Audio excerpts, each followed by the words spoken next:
Thank you very much. Appreciate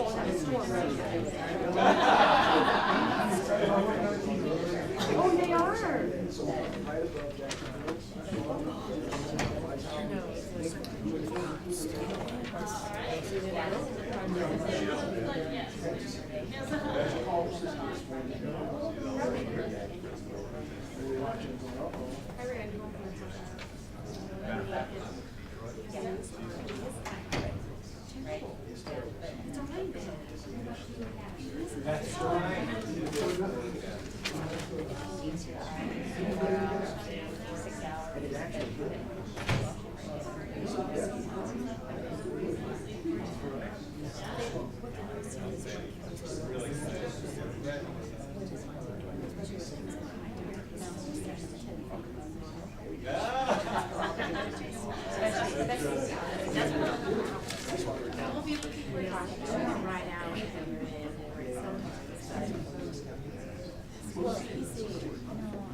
That's why the wind started kicking up. It's kind of late then. Oh my God.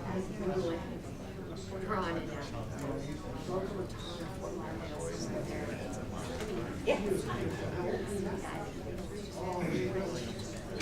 You guys gotta be the lucky guy out there. Hold on. Like, you want to stand up there. I know. We get it. You gotta get the full effect. You don't get the full effect once you get out there.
How you doing, sir? Good, thank you. Yes, good. Oh, thank you. Thank you, sir.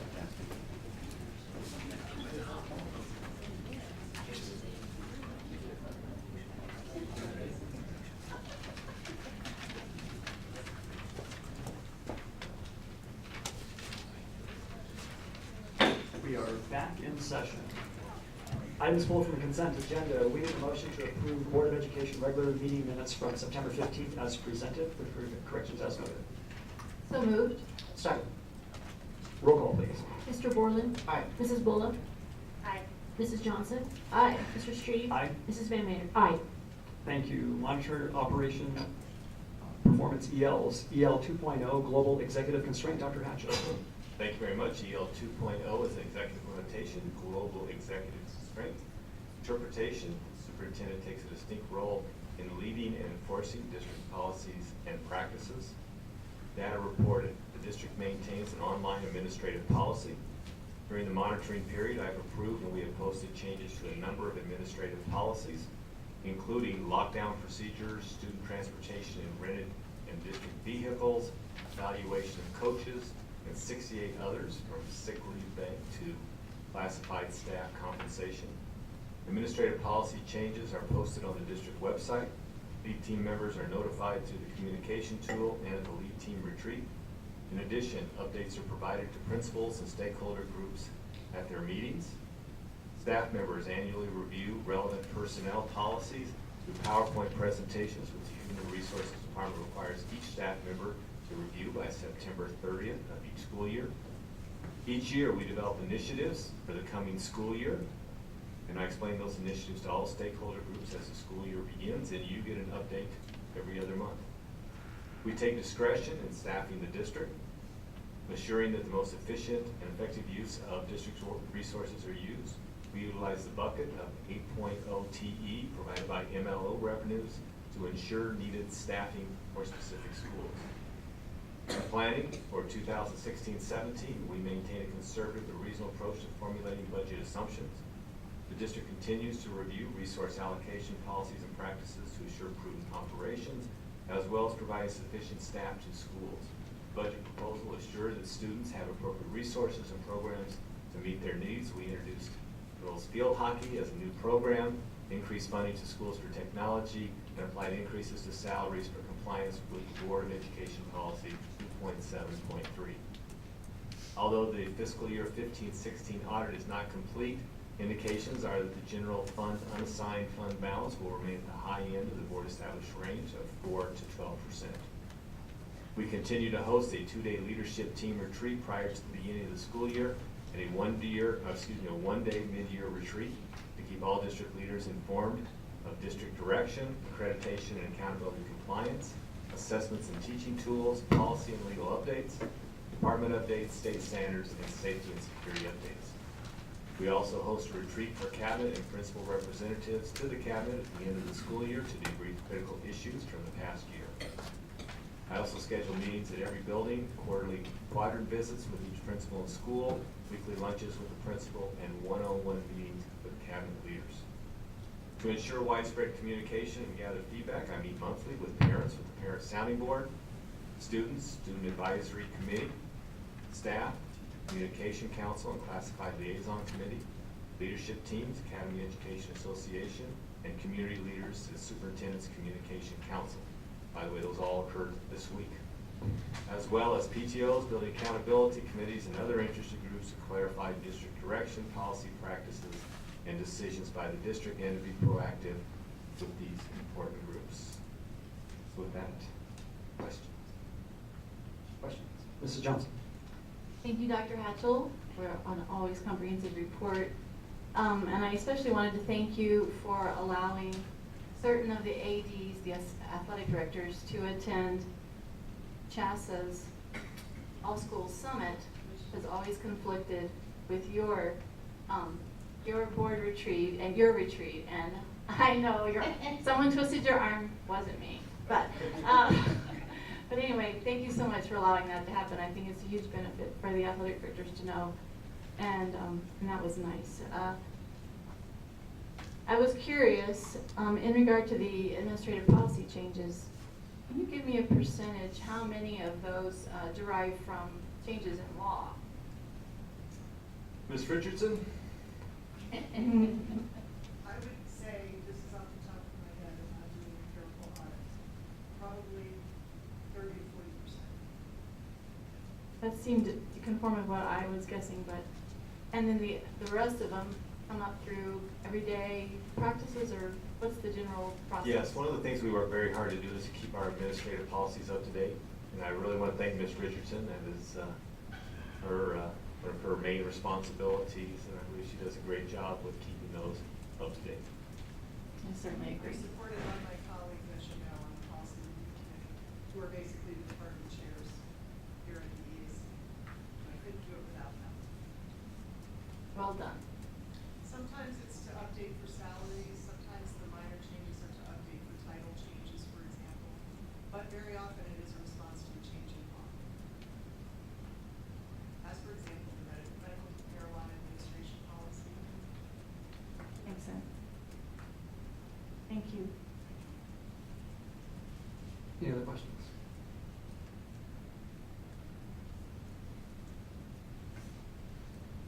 Favorite part? Is the superintendent's interpretation of the policy reasonable? Yes. Is there sufficient evidence to determine compliance for each section? Yes. Are all sections in compliance? Recognition of exemplary performance? Mrs. Van Meter? I'd like to state for the record that I think that our superintendent does an outstanding job with this. This is not an easy policy to comply with because it basically says, do everything right, do it well, never violate the law, and don't make any mistakes. So I think he does a great job of that. And 7 years of distinction. Concerns regarding performance? Preparation for the next report cycle. Would you like to see additional / different evidence of formatting changes in the next monitoring report cycle?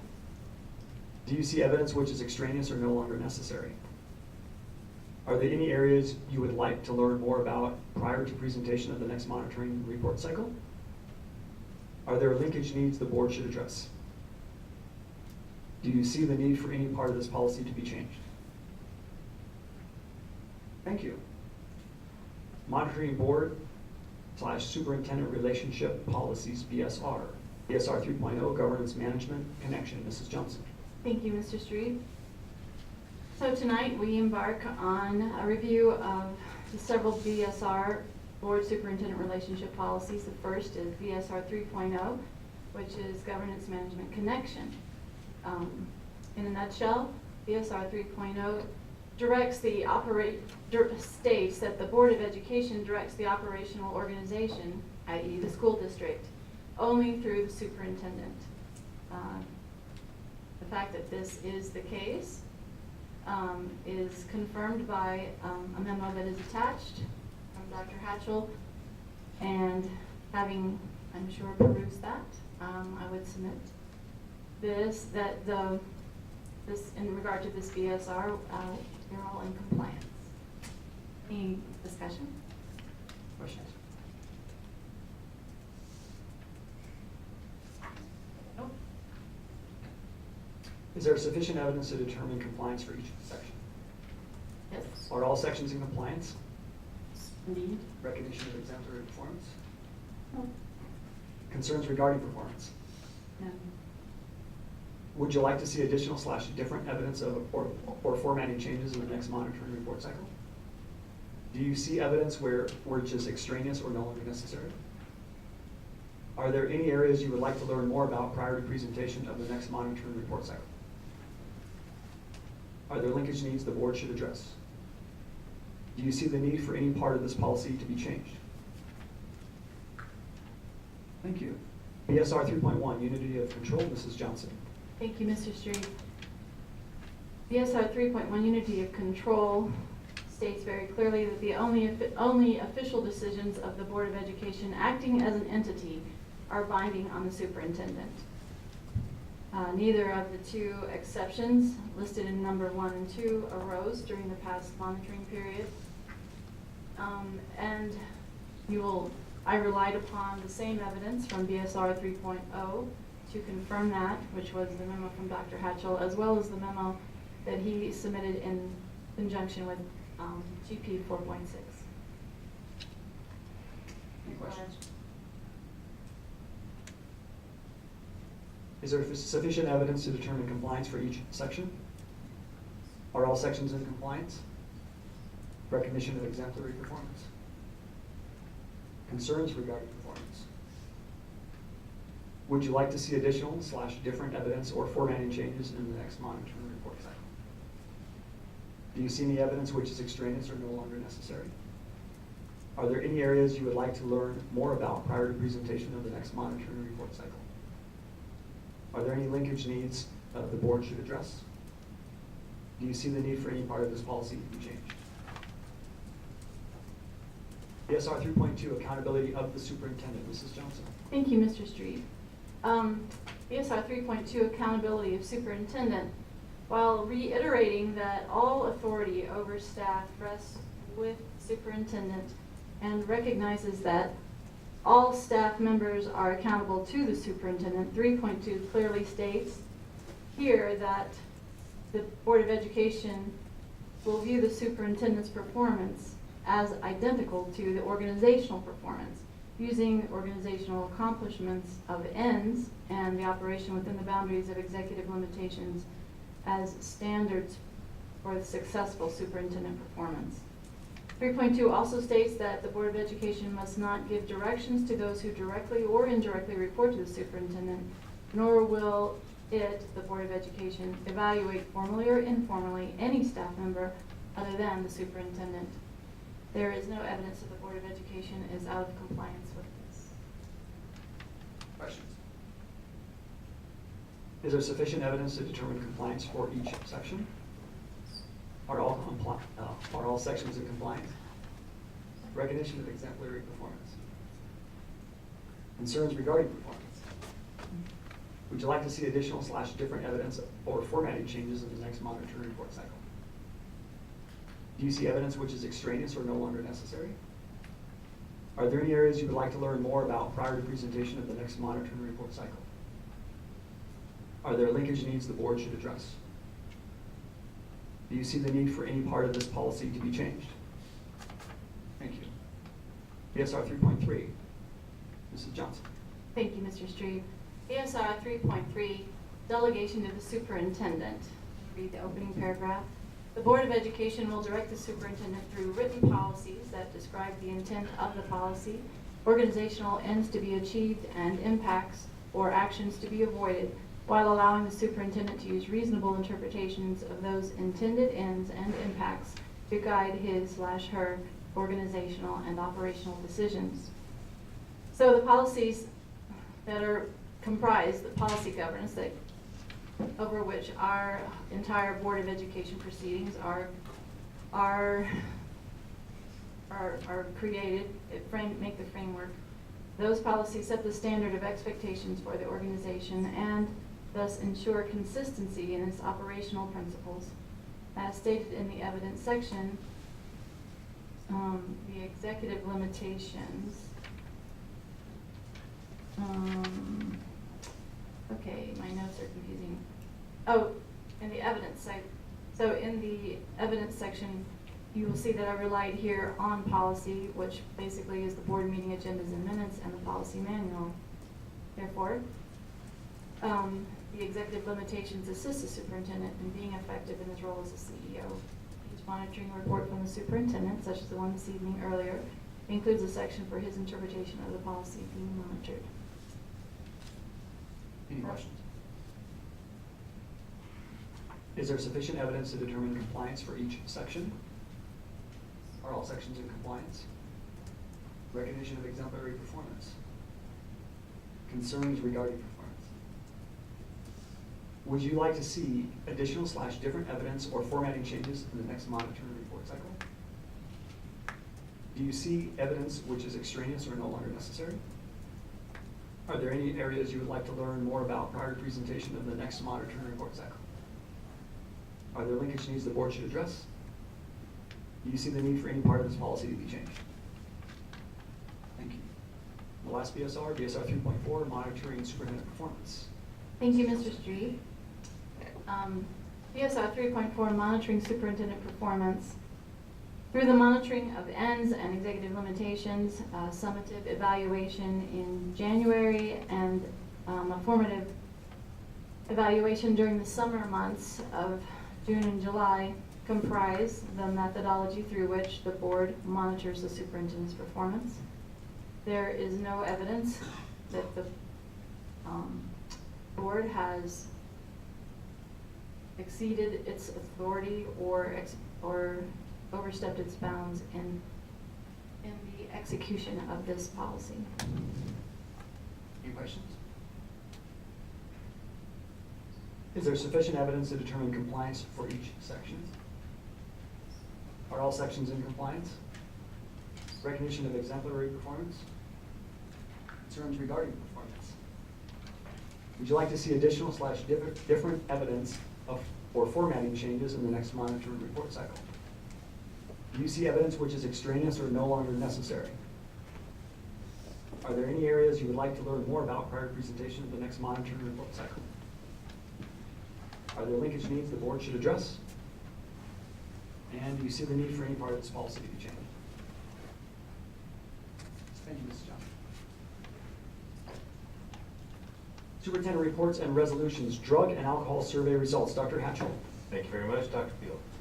Yes, hi, good evening. It's my pleasure to introduce Ms. Becky Allen and Clark Maxon, who are going to give you a report from our recent Project Alert survey that was given to students in grades 6, 8, 10, and 12 in the spring of last year. Good evening, everyone. Very nice to be here. Thank you for the time to share this information with you. A little bit of background.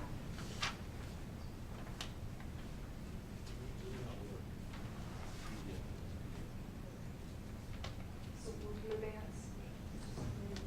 If you could please go, thank you, to the second slide. I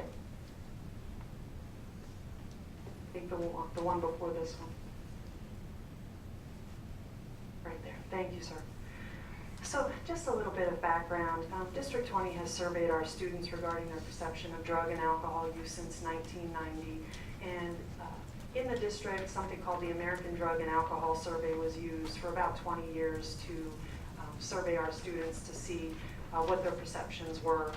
And in the 11-12 school year, there was a committee put together led by Dr. Field and other folks within the school district to look at some curriculum for students to enhance the drug and alcohol curriculum that we wanted to provide, to help with resistance training, to help with learning about the impacts of those substances. And the team put a lot of time in and selected the Project Alert curriculum. And that is specifically a curriculum that supports students at grades 7 and 8. And with that particular curriculum package, there is also a survey with that we are able to administer to our students. And so starting in that spring time frame of 2012, our students began taking that particular survey. And students in grades 6, 8, 10, and 12 are surveyed using this instrument on every even year. So spring of 2012, spring of etc. And that's why our students, the last time they participated in this was in the spring of 2016. If we take a look at the participation rates, the minimum expectations for schools is 25% of their students. We are not expecting that all students participate, but we do want to have a healthy sample size so that we can make some generalizations about how our student perceptions are changing over time. And as you can see, all of our grade levels exceeded expectations. On the next slide, please. Within the survey itself, students are particularly asked if they have ever tried a substance, and there are 10 substances that are identified. Examples include alcohol, cigarettes, heroin, marijuana, etc., and you'll see those details in just a moment. Well, 4 grade levels are tested, 6, 8, 10, and 12 in this survey, and again, 10 substances. So you can imagine there are 40 data points then, 10 times the 4 grade levels. So total, we saw a decline in use from 2014 to 2016 in 23 of the areas. In 14, we saw stability in the use from one year to the next. And then finally, there was an increase in 3 areas. Some of the highlights, the good news story, we saw cigarette use decline at each grade level. In grades 6, 8, 10, and 12, alcohol and marijuana, have you ever tried these substances, either declined or remained stable. And at grade 12, a very good news story, we saw a decline at each substance area for the students who participated in the survey at the 12th grade. As I mentioned just a moment ago, there were 3 areas where we saw an increase. One of those occurred at the 8th grade level. Inhalant use increased by 1 percentage point. And then at the 10th grade level as well, we saw 1 percentage points increase in both heroin and sedatives. If you were to go on to the next slide, and Mr. Sacaliti, I'm going to ask you a favor. This slide right here shows you a 6th grade graph over time of how our students have responded to the survey in terms of ever using substances. Mr. Sacaliti, would you do me a favor and kind of rapidly go to the next slide that looks like that shows 8th grade use? And Board of Education, Dr. Hatchell, what I'm just showing you on this slide as we move quickly is these graphs continue to move up. Obviously, we expect less use at 6th grade, and Mr. Sacaliti, if you go one more, down, and then the final one for 12th grade, you can see how those lines advance higher. So we do expect that students at the 12th grade have a higher probability of ever trying the substance than they do at 6th. Mr. Sacalidi, if you could please head back to the 6th grade slide, I'd be grateful. And when you take a look at this over time, what you're seeing is that that decline in those areas for 6th grade off to the right. And remember, 6th grade trends, we saw either stability or a decrease from 14 to 16.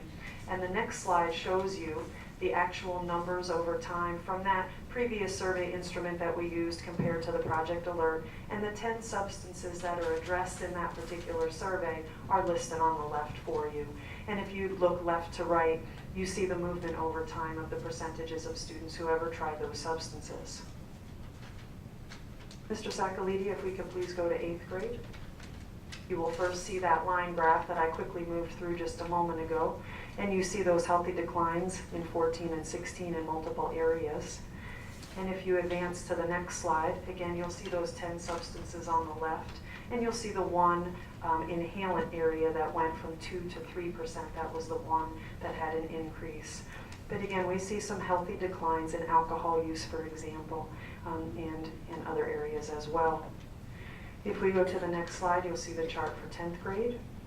Again, the alcohol decline, the marijuana decline, the cigarette decline. And sir, if you'd advance to the next one, you'll see the numbers, just the one before that, Mr. Sacalidi, thank you.